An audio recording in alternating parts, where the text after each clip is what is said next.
Oi gente, tudo bem com vocês? Bem-vindos ao meu canal Casos e Mistérios.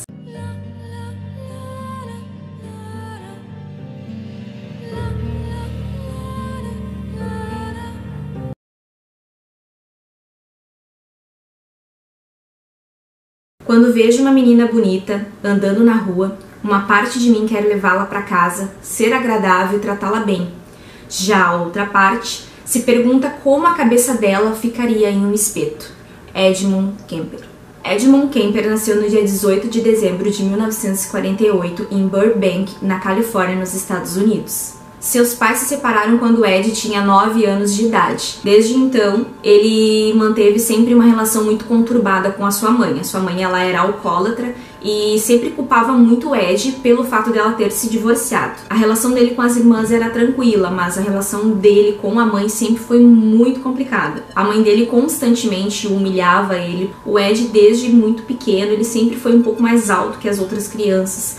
Então, quando ele era adolescente, ele chegou a medir 2 metros de altura. Então, além dele sofrer muito bullying na escola por conta disso, ele ainda tinha que lidar com o fato da mãe tratar como ela tratava ele dentro da casa. Mas o motivo da humilhação que ele sofria pela mãe não era somente porque ela era frustrada com o término do casamento, mas também devido a alguns comportamentos que o Ed tinha. Algum dos comportamentos que ele tinha dentro de casa era nas brincadeiras com as irmãs. Ed gostava de brincar de câmara de gás, onde ele e as irmãs brincavam e ele fingia ser o cara que estava sendo executado. Ele se jogava no chão e fingia estar morrendo, se retorcia.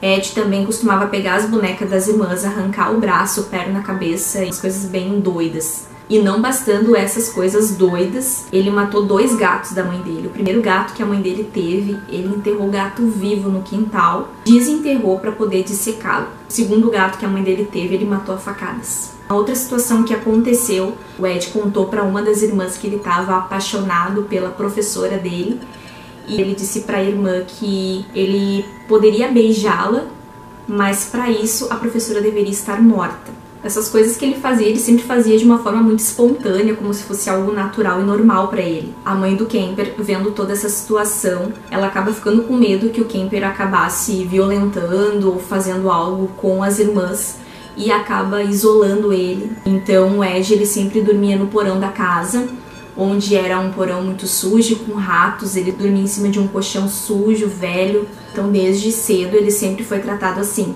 Então, o erro, na verdade, na minha opinião, o erro já começou aí, né? Porque, além de eles verem aquele comportamento que não era normal de uma criança, de um adolescente, falar aquelas coisas, brincar daquele jeito, matar 2 gatos, além de procurarem uma ajuda psiquiátrica pro filho, o que a mãe dele fazia? Colocava ele isolado no porão para dormir trancado lá com os ratos, para não ter perigo dele causar algum mal para eles. Chegou um ponto que a mãe do Ed não conseguiu mais controlar o comportamento do filho e suportar. Então, ela, numa tentativa, ela acaba mandando o Ed para morar com o pai. Só que não deu muito certo. O pai dele, ele já tinha uma outra mulher, tinha um outro filho. Um dia que ele estava sozinho dentro da casa do pai com a namorada do pai, e a namorada do pai disse que ele começou a fechar as cortinas e ficou encarando ela de uma forma muito estranha, muito assustadora, e devido a outros comportamentos também, o pai acabou mandando ele de volta para casa. Na tentativa de tentar consertar o filho ou até mesmo se livrar do filho, a mãe dele acaba levando ele para passar um tempo com os avós. O Ed, ele tinha 15 anos na época. Os avós dele moravam numa fazenda bem afastada da cidade, onde o único entretenimento dele ali era caçar animais com o avô, limpar a casa, ajudar nas atividades domésticas. Ele sempre reclamou muito da avó, porque a avó dele era muito parecida com a mãe. Ela também humilhava, cobrava ele toda hora, era uma mulher muito controladora. A avó dele passou a reclamar muito de que ele ficava, às vezes, horas olhando fixamente para ela, sem motivo algum, e isso assustava muito ela e acabava brigando muito com ele. Como o Ed, ele caçava animais na fazenda, né, com seu avô às vezes, ele tinha acesso a uma arma, muito sensato. O cara tinha todos aqueles comportamentos assassinos e o que eles fazem? Eles deixam uma arma disponível para ele 24 horas. Até que no dia 27 de agosto de 64, ele tem uma briga novamente com a avó, o avô não está em casa, tinha ido ao mercado, e nessa briga ele acaba atirando na cabeça da avó. Assim que seu avô chega do mercado, ele não pensa duas vezes e acaba atirando e matando o avô também. Ele alegou depois que ele gostava muito do avô, só que ele não queria que o avô sofresse por ter perdido a esposa. O Ed, ele tinha um QI muito alto, ele tinha um QI de mais de 140, então ele era uma pessoa muito inteligente, e a questão do QI alto também é uma das características de pessoas assim.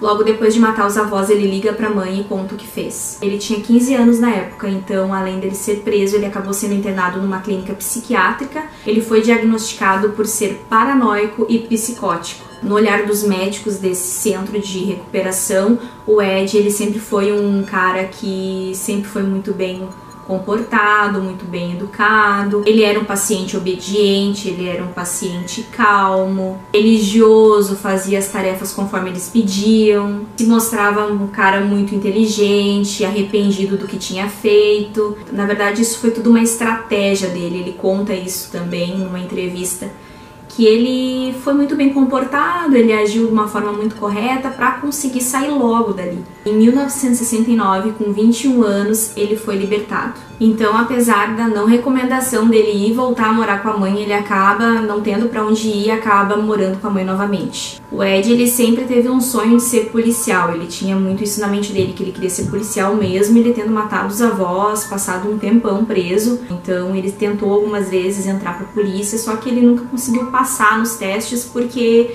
eles diziam que pra ser policial tem que ter um perfil.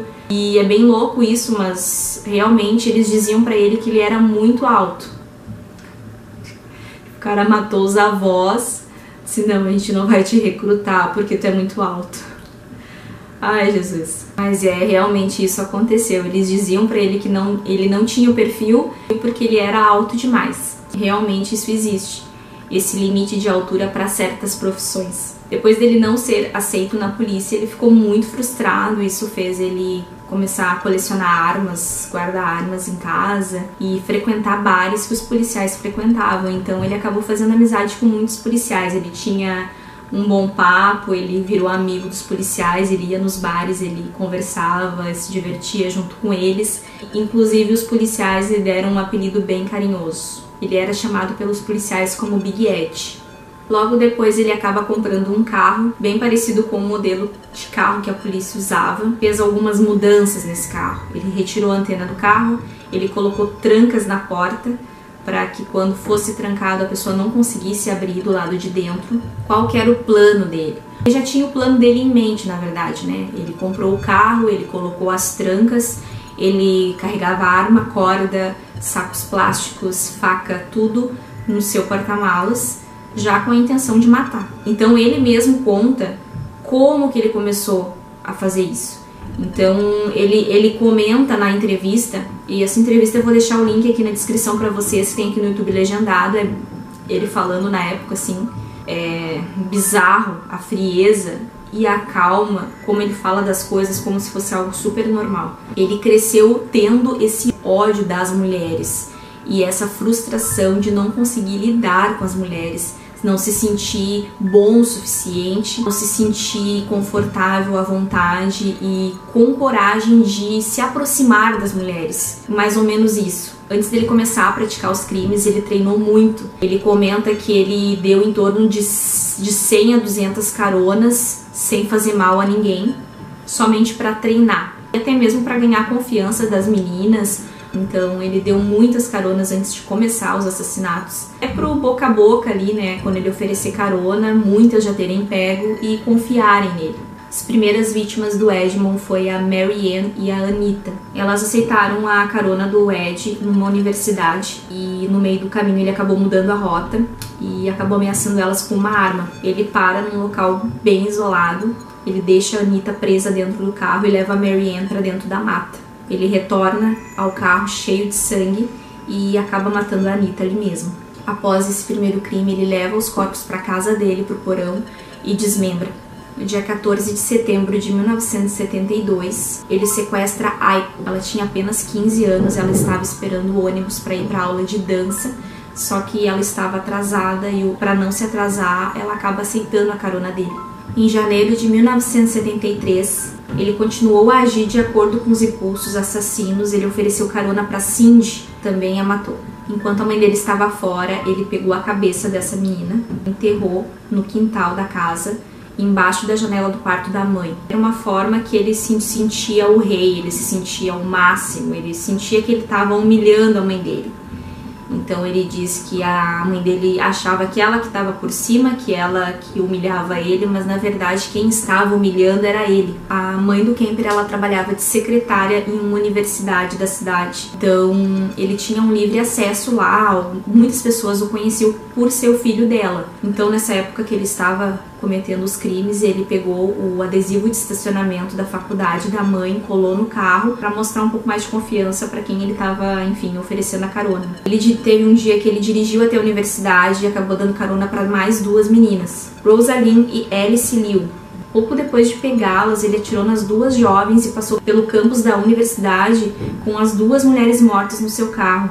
Após os assassinatos, ele decapitou suas duas vítimas, desmembrou os corpos, removeu as balas de suas cabeças e descartou suas partes em diferentes locais da cidade. Em abril de 1973, era uma sexta-feira santa, a mãe dele chega de uma festa alcoolizada e ele chega até o quarto para falar com a mãe, e a mãe dele, alcoolizada, ela acaba falando para ele assim: nem vem que eu não quero conversar. E nesse dia ela chama ele de meu filho assassino. Nesse momento ele sai do quarto, ele espera ela dormir, depois ele volta, pega um martelo, vai até a cama da mãe e ele acaba martelando a cabeça da mãe dele enquanto ela dormia, e depois ele corta a cabeça dela fora.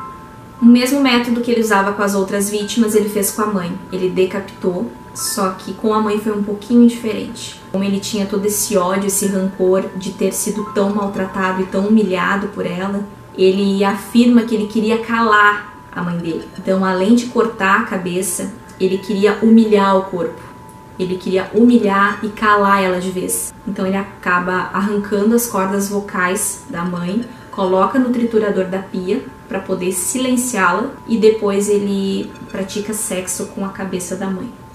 Estão entendendo agora por que eu tava relutante em gravar esse vídeo? Poucos minutos depois ele pega o telefone e liga para a melhor amiga da mãe, para a Sally, e a convida para ir até a casa dele. Quando ela chega, ele a estrangula e esconde seu corpo no armário. Algumas horas depois ele liga para a polícia e confessa ter matado a mãe e a amiga da mãe. Os policiais, eles vão até a residência e de primeiro momento os policiais ficam totalmente em choque, porque ele era conhecido como Big Ed, amigo deles, era um cara que era simpático, inteligente, tinha um bom papo, vivia com ele nos bares ali. Como que esse cara, como que o Big Ed tinha cometido tal atrocidade? Minha mãe estava lá. Ela estava lá para me bater, ela estava lá para me humilhar, ela estava lá para me usar como exemplo de como os homens são inferiores. Edmund Kemper. Ele disse para a polícia que matou as garotas devido à grande frustração, à incapacidade de se comunicar socialmente e sexualmente. Ele dizia não ser impotente, mas emocionalmente ele era impotente com as mulheres, graças à sua mãe. Ele tinha muito medo de fracassar nos relacionamentos com as mulheres. Para isso precisa matar, gente. Ed foi levado a julgamento em 1973 e foi condenado à prisão perpétua. Hoje ele se encontra encarcerado, ele tem 71 anos, ele está na prisão da Califórnia e sem possibilidade de condicional. Quem viu a série Mindhunter, na primeira temporada tem uma cena épica, que é onde o agente Ford está entrevistando ele e ele pega na garganta do agente mostrando como que é as cordas vocais. Então ele explica como que era fazer sexo com a cabeça das suas vítimas. Na verdade essa cena não aconteceu, mas teve uma cena que eu fiquei bem em dúvida, que é a cena da última temporada, onde o agente Ford vai visitá-lo sozinho no hospital e o Ed acaba dando um abraço no agente, e o agente acaba entrando num estado de choque, pânico, e sai correndo e passa muito mal. Eu olhei na internet, pesquisei e vi que essa cena realmente ela não aconteceu, mas aconteceu algo bem pior. Isso que aconteceu conta aqui no livro da Dark Sides, que é do Mindhunter Profile, que é um lançamento. Quem escreve esse livro é um dos agentes que entrevistaram o Ed e outros serial killers. Então aquela cena que mostra o pânico do agente Ford por ter sido abraçado pelo Ed não aconteceu. Mas aconteceu um episódio que conta aqui, no qual ele foi sozinho visitar o Ed, e quando ele termina a entrevista ele aperta o botão da cela para poder sair e ninguém aparece. Ele espera 10 minutos, aperta o botão, nenhum policial aparece. Ele já começa a ficar muito nervoso por estar ali sozinho com o Ed, né, sem arma, sem nada, e ninguém aparece para abrir a porta. Daí na terceira tentativa que ele aperta o botão, o Ed se vira para ele e fala o seguinte: imagina se eu surtasse aqui, você estaria encrencado, né? Eu poderia arrancar sua cabeça e colocar em cima da mesa para receber os guardas. E ele ainda diz para ele que ele iria ainda ser idolatrado por conseguir matar um agente do FBI. E é isso, gente. Espero que vocês tenham gostado do meu vídeo de hoje. Sei que foi um pouquinho mais pesado, mas faz parte devido ao conteúdo do canal. E espero vocês no próximo vídeo. Não esqueça de deixar o joinha, de se inscrever no canal, divulgar para os amigos, me seguir nas redes sociais, tá bom? Um beijo!